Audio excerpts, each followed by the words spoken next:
Le Grand Matin Sud Radio. L'enquête de la matinée. 9h30, c'est la troisième partie de notre grand débat ce matin sur cette grève mondiale qui a lieu pour le climat aujourd'hui. Grève mondiale des étudiants et des lycéens avec cette question, grève du climat, marche du siècle, est-ce que ça sert à quelque chose? Véronique Jacquier, c'est beaucoup de messages sur les réseaux sociaux, 0826 300 300, on veut vous entendre ce matin. Et c'est toujours non, du côté de nos auditeurs, non à 73%, manifester ne sert pas à grand-chose. Tintin nous écrit, dernier commentaire bien sûr que je vous donne, regardez les cochonneries que l'on trouve sur le bord des routes. Mon épouse et moi avons éduqué nos enfants à ne rien jeter dans la nature. Aujourd'hui, ce sont eux qui éduquent leurs enfants. Ce sont par des petits gestes que l'on commence. Tout le monde doit se sentir concerné et ça passe par l'éducation. Autre message, non, ça ne sert à rien parce que ce n'est pas aux bambinos de se bouger, c'est aux politiques de faire bouger les lignes. Puis le pays le plus pollueur n'est pas la France. Pourquoi les ONG attaquent la France, comme hier avec la fameuse marche du siècle? Et pourquoi n'attaquent-ils pas la Chine ou un autre pays pollueur? Alors c'est vrai qu'on le voit avec la mobilisation d'aujourd'hui et de demain, c'est l'État français qu'on attaque, c'est à l'État qu'on demande de faire beaucoup de choses. Mais Martin Pimentel, vous qui êtes auteur à causeur, est-ce qu'on ne se trompe pas de cible? Moi j'ai l'impression qu'on a quand même déjà un gouvernement qui est très sensible aux questions d'environnement. Pourquoi appeler à la désobéissance, à sécher les cours, comme si arrêter d'aller en cours pouvait aider à trouver des solutions pour nettoyer. Vous avez des exemples de la sensibilité du gouvernement à l'écologie concrète? Ce matin, j'ai entendu que le président Macron avait dit qu'il était avec les lycéens qui vont manifester aujourd'hui et qui vont faire grève.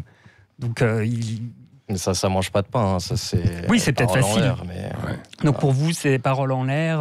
Nous, si vous voulez, on suit les politiques publiques, on regarde les actes, on mesure l'écart vertigineux entre les discours et l'action publique. Voilà, tout ça, pour l'instant, on est dans la communication autour du climat. C'est tout l'intérêt d'Emmanuel Macron de d'émousser les mobilisations en essayant de les récupérer à son compte. Mais derrière, les actes ne suivent pas. Donc si vous voulez.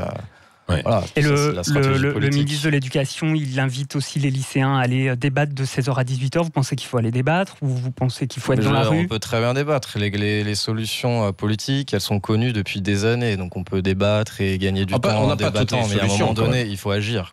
Clément Sénéchal, on n'a pas toutes les solutions quand même. On a effectivement un certain nombre d'éléments, mais les plus gros pollueurs, notamment en fait la Chine, l'Inde, demain l'Afrique, où on exploite en fait. Là, pour le coup, ce sont les pays et donc on n'a pas de solution en fait clairement encore C'est-à-dire demain l'Afrique, déjà c'est un continent, donc c'est quel pays en Afrique? Sur l'ensemble, vous êtes déjà allé en Afrique, vous avez vu en fait l'ensemble des pollutions en fait tout au long en fait des côtes dans le pays, la déforestation progressive, l'exploitation pour les portables. Voilà, exactement. Mais bien sûr, mais qui sont liés à nos importations en fait. Pas seulement, mais bien sûr. Héloïse, vous, qu'est-ce que aujourd'hui, à travers ce geste, en fait, aujourd'hui, vous voulez sensibiliser qui? Avant tout les politiques ou l'ensemble de la population, y compris vos parents, les adultes, pour leur dire aidez-nous à garder une planète plus propre pour demain, c'est ça? Il y a plusieurs choses. Premièrement, à l'heure actuelle, on se mobilise et d'après vous, non, il n'y a pas de raison de se mobiliser. Sauf qu'à l'heure actuelle, si on ne se mobilisait pas, je ne serais pas ici en train de vous parler et il n'y aurait pas cette prise de conscience. C'est pas ce que disent les auditeurs. Ils disent est-ce que ça sert à quelque chose? Ils disent non, ils ont l'impression que voilà, c'est pas comme ça que ça va. Mais bien sûr. Le but est de sensibiliser à la fois la population en disant on n'est pas d'accord, il y a des choses qui doivent être mises en place, de montrer au gouvernement qu'effectivement à l'heure actuelle, presque une majorité de la population est d'accord qu'il y a un problème et qu'il faut réagir. Donc à l'heure actuelle, on se mobilise pour surtout montrer aux politiques qu'on a besoin qu'ils agissent eux, parce qu'à l'heure actuelle, on a beau agir individuellement, ça ne changera pas les choses tant qu'il n'y aura pas des décisions politiques par rapport aux grandes entreprises, aux grands pollueurs. Et on va au standard, 0826 300 300 avec Ève qui nous appelle de Toulouse. Bonjour Ève. Bonjour Ève. Bonjour à tout le monde. Écoutez, moi je ne suis pas du tout contre que les jeunes se mobilisent. C'est notre futur, les jeunes. Donc ils ont tout à fait raison. Seulement, il faut se mobiliser pour des bonnes choses. Il faut savoir qu'est-ce qui pollue. Vous comprenez que tous ces paquebots de croisière, c'est une abomination. Il pourrait être beaucoup moindre. Ce sont des maisons maintenant qui bougent, donc des pollutions énormes, les avions, pollution énorme, et ne serait-ce qu'au niveau national pour voir que les camions roulent sur des trains et non pas sur les routes. Vous vous rendez compte de la pollution qu'il y aurait à moins? Alors on nous embête. Oui, mais ça ce sont pas, Ève, ce sont pas les jeunes qui en sont responsables, ça. Non, certainement pas, mais ce sont eux qui peuvent se mobiliser. Moi, je dis bravo, mais qu'on leur fasse comprendre ce qui vraiment peut être fait à notre niveau. Oui. Mais ce sont des jeunes du monde entier qui peuvent, à leur niveau, faire la même chose dans leur pays. Oui. Et aujourd'hui, avec Internet, on peut mobiliser. Bien sûr qu'il faut que les jeunes, les vieux, ils se mobilisent pas, ils se mobilisent peu, ils ont autre chose à faire et à penser. Mais ce sont les jeunes, notre futur. Oui. Bravo, mais qu'on leur donne le là et qu'on leur explique avec des plans bien spécifiques où l'on voit combien pollue un bateau, combien pollue un navire de croisière, combien pollue, sans compter que tous ces gens qui se déversent sur des plages magnifiques et autres polluent énormément et apportent à la population des nuisances dont ils ne sauront pas se défaire pendant des décennies.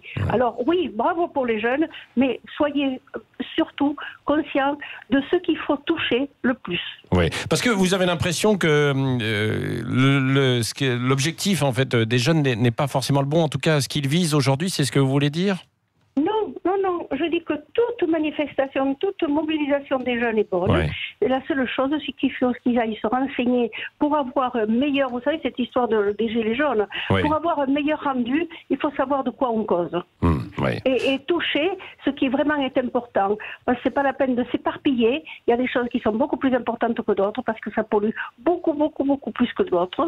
Et à ce moment-là, il faut attaquer cela, et attaquer à l'international, c'est-à-dire nos jeunes ils voyagent aujourd'hui, ils ont plein d'amis à droite, à gauche, il faudrait que tous se mobilisent sur la planète entière. Voilà ce que je dis aux jeunes.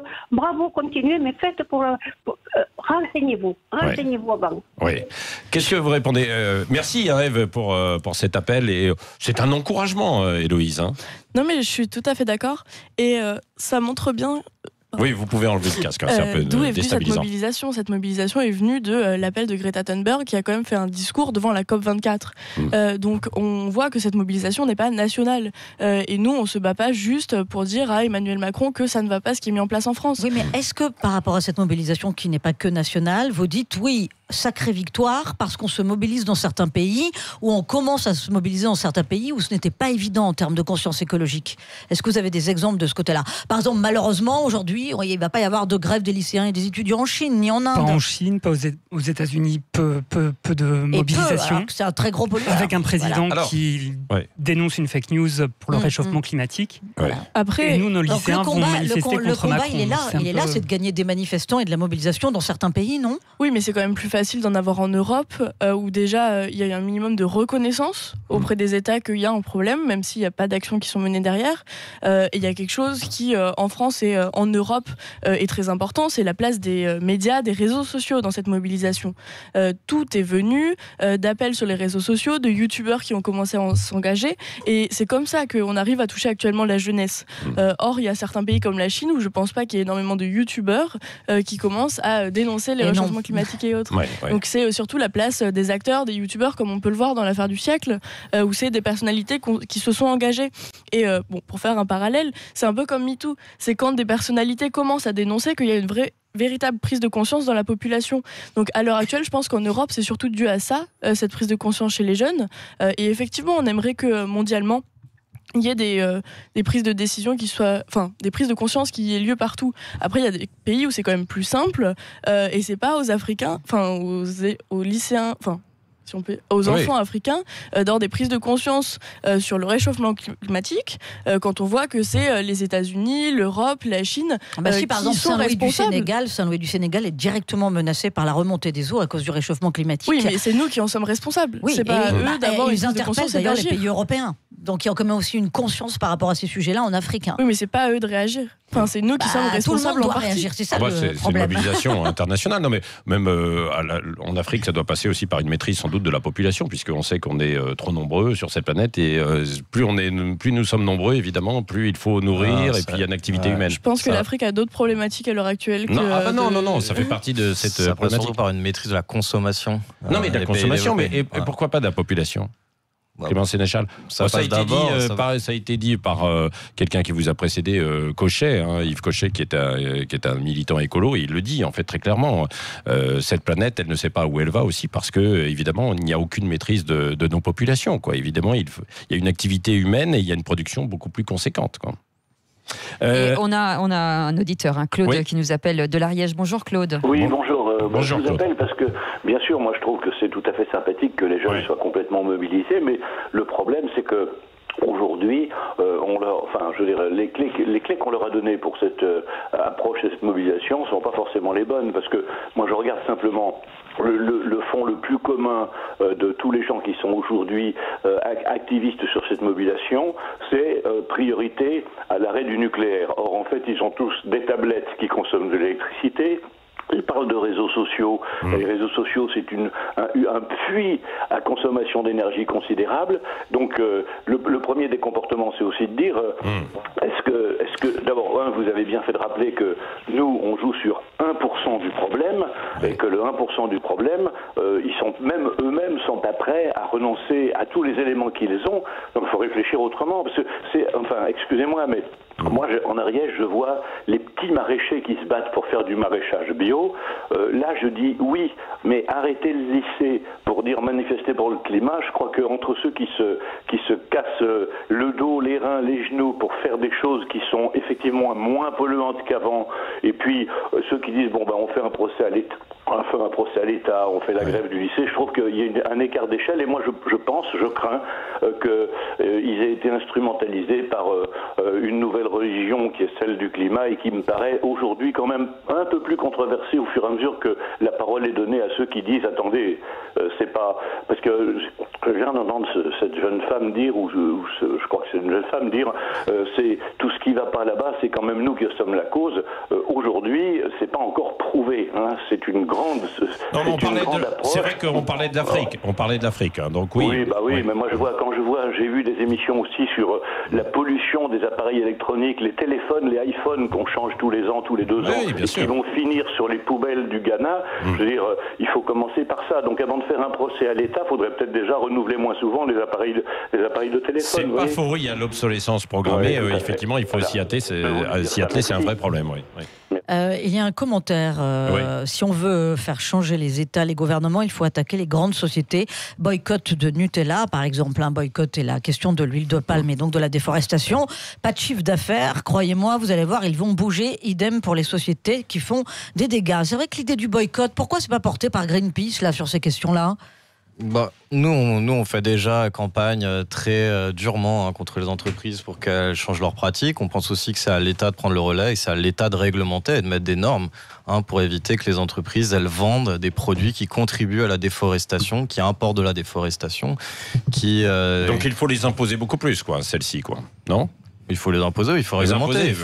Plus ce sera cher, moins évidemment, peut-être elles vendront et elles pollueront, non ? Moi, je voulais revenir sur l'intervention de votre auditeur. Je suis assez d'accord avec lui quand il parle d'une espèce de religion du climat et qu'on voit l'appel de Greta Thunberg, donc l'adolescente suédoise de 15 ans.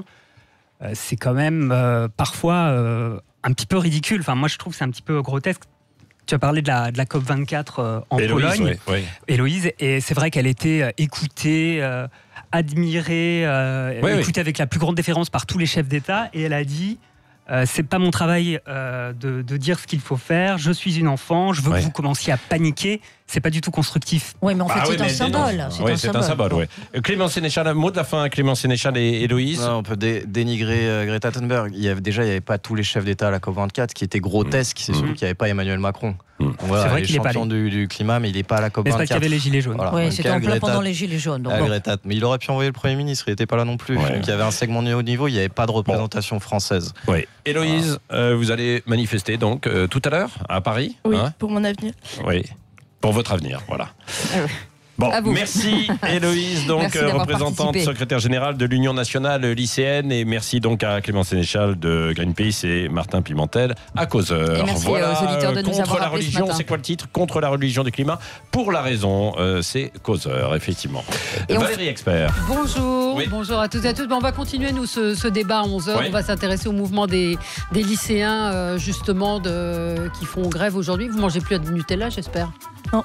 Vous êtes cohérente avec vos Convictions. engagements et vos convictions? C'est pas toujours Ouais. simple. C'est pas parce toujours que la simple. société n'offre pas toujours non plus les alternatives. Donc, Bah, si, on peut ne pas manger Oui, non, mais pour le de Nutella. produits, Bah, c'est vrai, c'est vrai, c'est vrai, voilà, c'est vrai, c'est vrai. sans citer de marque. Ouais. Voilà, on va parler moi, d'autre chose. moi, je peux le citer sans problème. Oui. En fait, hein. On va revenir sur l'attentat dramatique, Oui. plus de 40 morts en Nouvelle-Zélande, on va évidemment en parler. Et puis on va parler de la TVA, cette taxe dont on parle beaucoup depuis plusieurs jours avec Michel-Édouard Leclerc qui propose de supprimer la taxe sur les produits bio. Donc ce matin, je sais que François de Rugy il a dit pourquoi pas, c'est une idée, il faut étudier, mais il faudrait il a pas pas la dit non. supprimer. Voilà, lui, et hein, puis il est Xavier Bertrand qui lui a proposé qu'on supprime, qu'on baisse la TVA ou qu'on la supprime sur les produits de première nécessité. Ce sera entre 11h et midi, puis entre 10h et 11h. C'est le retour de Koh-Lanta, Patrick. Bah J'espère oui. vous voir un jour sur les poteaux de Koh-Lanta. comptez pas En sur tout moi. cas, C'est pas nouvelle gagné, hein. saison et donc il y a beaucoup de nouveautés, dont cette premier épisode qui va commencer par ce qui était la fin avant, à savoir cette séquence Ah bon? où ils sont debout sur des poteaux. On aura le directeur des programmes d'Adventure Line, Julien Magne, qui sera avec nous, et puis Laurent Mestre, qui était un des candidats de la saison 6. Voilà. Et puis les livres avec Gérard Collard, comme tous les Absolument, vendredis. Comme tous les vendredis. À tout à l'heure. Nous aurons Clémence Castel qui a gagné 2 fois Koh-Lanta. Ah, elle a gagné deux fois, deux fois Koh-Lanta, de suite. ouais. Alors, je sais pas si elle sera en Mais elle est studio sur un parce poteau, là, ou pas? qu'elle Non. est à l'aéroport pour l'instant, Ouais, donc on ne sait pas si elle sera là avec nous, mais en tout cas elle sera au téléphone avec nous sur son livre où elle parle aller jusqu'au bout. Bah voilà, c'est l'aventure Koh-Lanta. Restez avec Dans un nous. instant. Il est 9h46. 5